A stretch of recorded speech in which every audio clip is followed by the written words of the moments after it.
بسم اللہ الرحمن الرحیم. اکابرین جماعت اسلامی پاکستان اور خصوصاً جماعت اسلامی اسلام آباد، جنہوں نے اتنے عام ایشو پر اور اس سنجیدہ ایشو پر یہ معاملہ اٹھایا اور آغاز کیا کہ جس کے بارے میں بہت سے لوگوں کو اور اس ملک کے اندر اس عوام کو ابھی تک اویئرنیس نہیں ہے، اور یہ اویئرنیس پہنچانے کا سہرا جماعت اسلامی اسلام آباد نے اٹھایا ہے اور اس کا آغاز کیا ہے. یہ مبارکباد کی مستحق ہے. میں خراج تحسین پیش کرتا ہوں سینیٹر مشتاق احمد خان صاحب کو کہ اس سینٹ کے اندر جس چالاکی سے محترمہ شیریں مزاری صاحبہ نے ایک مشکل اور امریکن انگلش ڈرافٹ کر کے کہ جس کی لینگویج عام فہم نہیں تھی اور نہ کسی کو سمجھ آئی، وہ بل ڈرافٹ کر کے پٹ کیا، اور پھر اس عام جو سیشن تھا بجٹ کا سیشن جس میں کوئی اور لیجسلیشن نارملی نہیں ہوتی، چونکہ اس سے امپورٹنٹ دستاویز اور کوئی نہیں ہو سکتی، اس دوران اس بجٹ سیشن کے اندر چپکے سے اور چوری سے وہ بل پٹ کر کے پاس کروایا.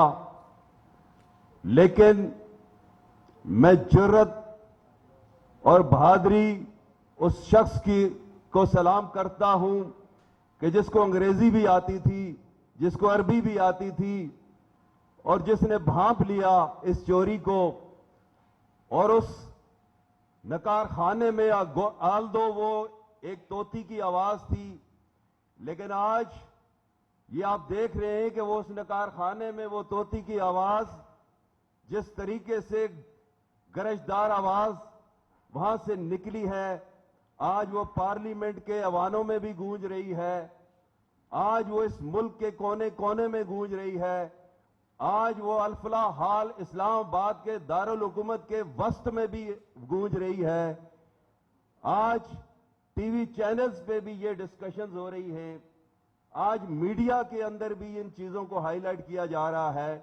تو یہ کریڈٹ جماعت اسلامی کو جاتا ہے اور خصوصاً سینیٹر مشتاق احمد خان صاحب کو جاتا ہے کہ جن کو جماعت اسلامی نے نامزد کر کے وہاں پر اور پھر الیکٹ ہو کر وہاں گئے، اور اس قسم کے لوگ جو وہاں لیڈ کرتے ہیں. اور ہمیں افسوس ہوتا ہے ان لوگوں پر کہ وہ لوگ جو انگریزی جانتے بھی ہیں، اور وہ سارے لوگ جو حکومتی جماعت بھی ہے اور اپوزیشن کی جماعتیں بھی ہیں، وہ اس پوائنٹ پر وہ ساری اکٹھی ہو گئیں اور کسی نے اس کی مخالفت نہیں کی اس بل کی. اور پھر وہ بل یہ صرف انگریزی کے اندر وہ لکھا گیا، حالانکہ ہمارا کانسٹیٹیوشن یہ کہتا ہے کہ ہماری جو قومی زبان ہے وہ اردو ہے، اور ایون ہماری کورٹس کی لینگویج بھی انگلش اور اردو یہ دونوں ہیں، ہماری پارلیمنٹ کی لینگویج بھی اردو اور انگلش یہ دونوں ہیں. لیکن اردو میں اس کا ترجمہ کر کے اس بل کو وہاں لوگوں کو نہیں دیا گیا تاکہ وہ پڑھ سکیں یا اس کو سمجھ سکیں. اور بہت سے ایسے لوگ جو اس قسم کا درد رکھتے ہیں، جو اس کی مخالفت یقیناً کرتے لیکن ان کو سمجھ نہیں آئی. تو یہ چیز جو اس سے پہلے اسلامی نظریاتی کونسل کو بھیجی جاتی، اس کی سفارشات مرتب ہوتی، اور اس کے بعد پھر وہ اس کی نوک پلک درست ہوتی، لیکن یہ ایک سازش تھی، اور اس سازش کے نتیجے میں یہ جو بل پٹ اپ کیا گیا، یہ ابھی دیکھنے کے لیے دیکھا گیا کہ پہلے تو یہ اسلام آباد کی حد تک یہ بل لایا جائے، اور دیکھتے ہیں کہ اس کا کیا ری ایکشن ہوتا ہے، اور اگر ری ایکشن زیادہ ہوتا ہے تو پھر آگے دیکھیں گے. ادروائز آگے لیجسلیشن ہوتی ہے پروونشل لیولز پہ، جو آپ کی پروونشل اسمبلیز ہیں وہاں بھی یہ لیجسلیشن ہوگی. اور یہ جو بل ہے جو میرے سامنے ہے، میں چند ایک چیزیں جو اس کے ہائی لائٹ کروں گا. क्योंकि ये आइंदा आप लोगों ने भी ये डिस्कस करनी है और लोगों को अवेयरनेस देनी है और इस पे बात करनी है। ये बिल है, इसकी लैंग्वेज भी यही है कि ये it extend to the whole of the Islamabad capital territory. ये अभी इस्लामाबाद कैपिटल टेरिटरी की हद तक ये बिल ये आया है।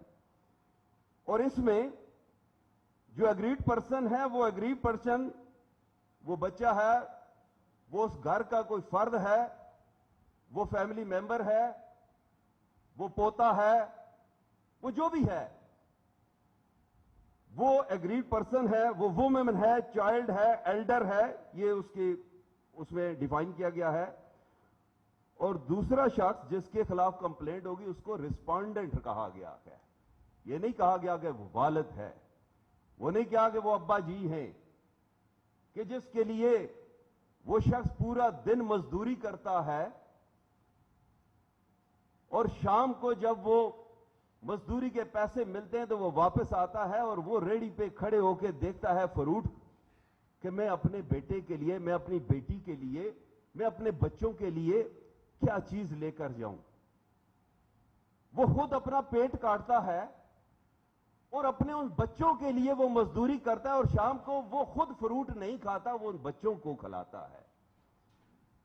वो कुर्बानी का गोश्त अगर ये 2-4 बोटियां अगर कोई बेचता है तो वो खुद नहीं खाता, वो कहता है कि ये मेरे बच्चों को खिलाए। वो जब घर आता है और देखता है कि उसका बेटा किसी गर्लफ्रेंड को लेकर आया और घर के अंदर कमरे में बैठा हुआ है, वो उसको डांट नहीं सकता। वो घर के अंदर आता है, उसकी जवान बेटी अगर किसी बॉयफ्रेंड को लेकर आती है तो वो उसको डांट नहीं सकता। ये आगे जो वर्डिंग लिखी हुई है इसके अंदर, वो घूर भी नहीं सकता, घूर के देखेगा भी तो ये भी वायलेंस की डेफिनेशन में फॉल करता है। वो अगर ये अल्फाज दोहराएगा कि मैं तुम्हारी पिटाई कर दूंगा, ये भी वायलेंस के जुमरे में आती है।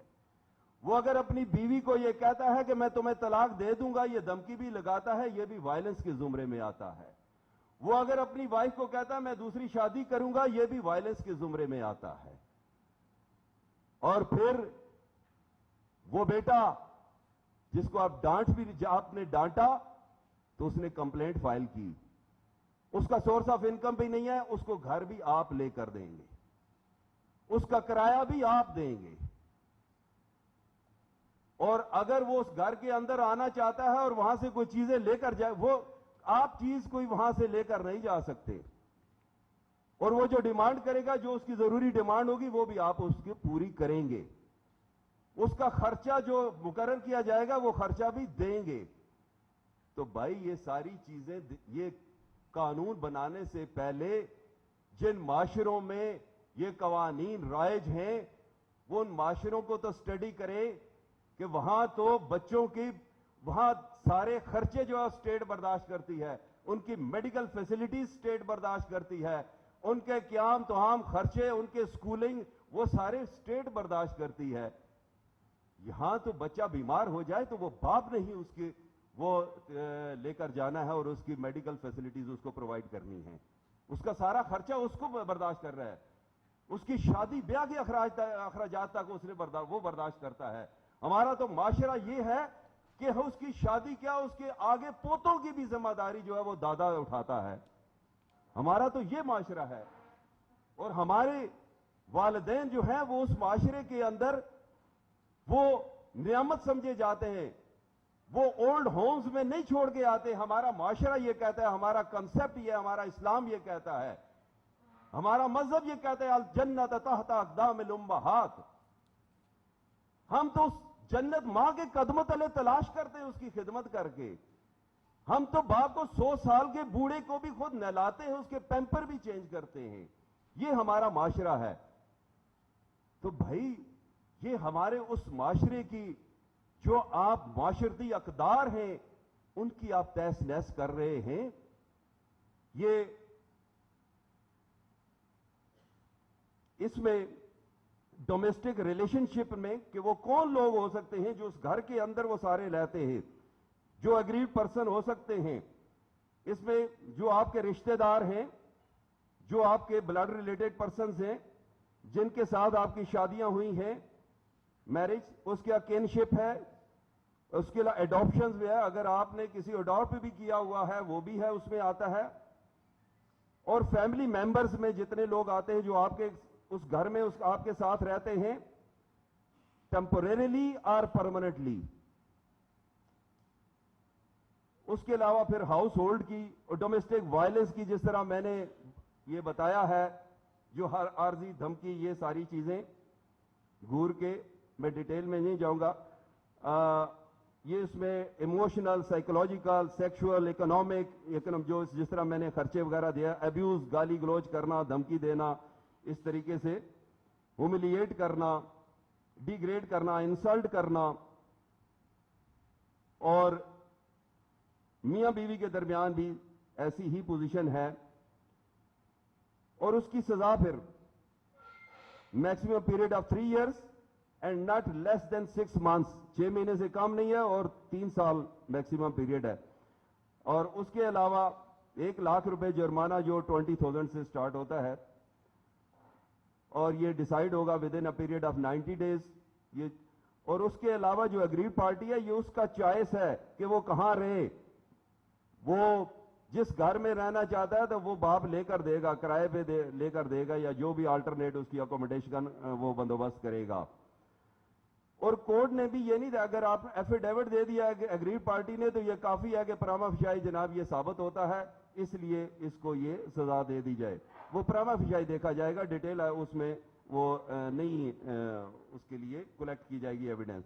और उसके अलावा ये वालिद ये उसको टेलीफोन भी नहीं कर सकता, मैसेज भी नहीं कर सकता, व्हाट्सएप भी नहीं कर सकता, यानी उसके लिए कोई लेटर, रिटन, इलेक्ट्रॉनिक्स और टेलीफोन और cellular with the agreed person ये नहीं कर सकते ये। और फिर वो मुकामी थाने में जो है एसएचओ, उसको डायरेक्शन दी जाएंगी, और वो फिर उसके मुताबिक सख्ती से अमल दरामद भी करवाएगा।